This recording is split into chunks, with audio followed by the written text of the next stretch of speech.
Hello everybody, welcome back to MBE. Today I want to go over why you run titanium valve train parts and how that decision will save you thousands and thousands of dollars.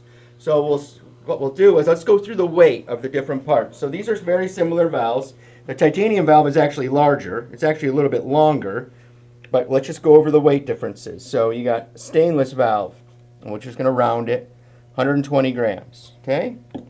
Titanium valve, it's actually a little bit larger, 79 grams.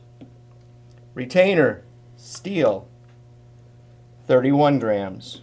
Tie, 16.5 grams. So you're seeing something here, right? You're seeing almost 50% difference. Okay, 6 grams with the steel lock, 3 grams with the tie lock. Okay, the reason why that is so important, if we go to the board right here, okay, so this is your camshaft lobe. This is kind of like what you'd see in a Spintron or something like this, just not as nice. All right, so your titanium valve, if you ever look on your camshaft, there's never anywhere on the lobe right here because the lifter's never on it. It lofts over, and what we're trying to do is control the loft of the lifter. And how we do that, one of the main ways, easiest ways to do that is to look at the sprung weight. Not the push rod side, not the rocker weight. That does not matter. That's been proven in so many different ways. That's why we ordered so many more steel rockers than we ever did. But we're looking at the sprung weight. So the locks, the retainers, and the valves. If we just start there, and then we can get the valve spring stuff too later on, but this is the main reason you do it. Okay, so here's your tie.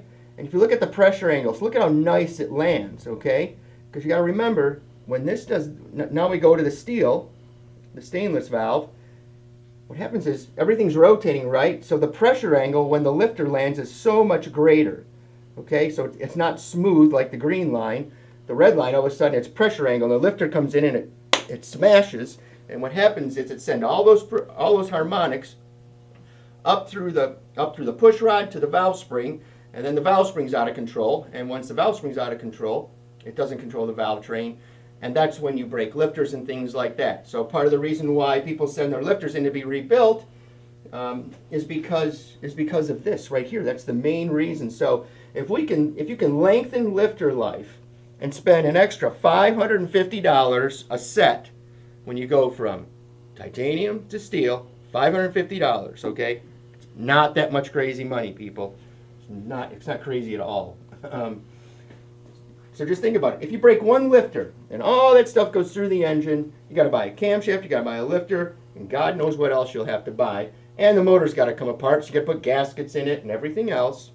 When you could save all of that and spend the $550 now, okay? So let's look at the board. We got the valves, 120 to 79. Retainers, 31 to 16. Lock 6 to 3, but the total 157 grams to 98 grams. That might not sound like very much, but go by the percentages. If you go 98 grams times 1.6, that's 157 grams. That's 60% more weight, okay? 1.6, it's 60. What happens is, it doesn't sound like a big deal, but as the RPM goes up, this goes up too. You know, this trace will go up. So and it goes back to just trying to control the lifter. So if you add, what is that, 60 grams, okay, to something like this, the energy forces at 9,000 RPM are things that I don't really have those numbers, nor do I understand them. I just know that it creates failures, okay? So when you add 60% more weight, you add issues. And even if you just did the valve and you had tie on this side and this side, and you just did the valve, I mean, it's 40 gram difference, 41 grams, okay? Well, if you're looking at like, when you start looking at the high-end race stuff, you start looking at 4 or 5 grams is a big deal. 4 or 5 grams is a difference in the valve spring, or it's a difference in a bush or a cup motor, not going 300 miles, but going 250. Okay, so those grams make a difference. And that's why when you come someplace right here, we understand that. So we're going to nitpick it. We're going to find 5 grams here, 3 grams there, 6 grams there, and all of a sudden we're up to 20 grams.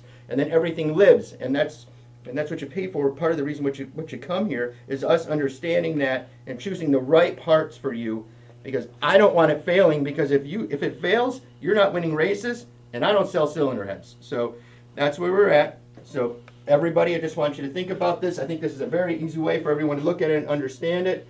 Pressure angle, much, much greater. Tie, not so bad. Thank you so much for joining us, and the difference between tie versus stainless or steel valve train parts. Have a good day.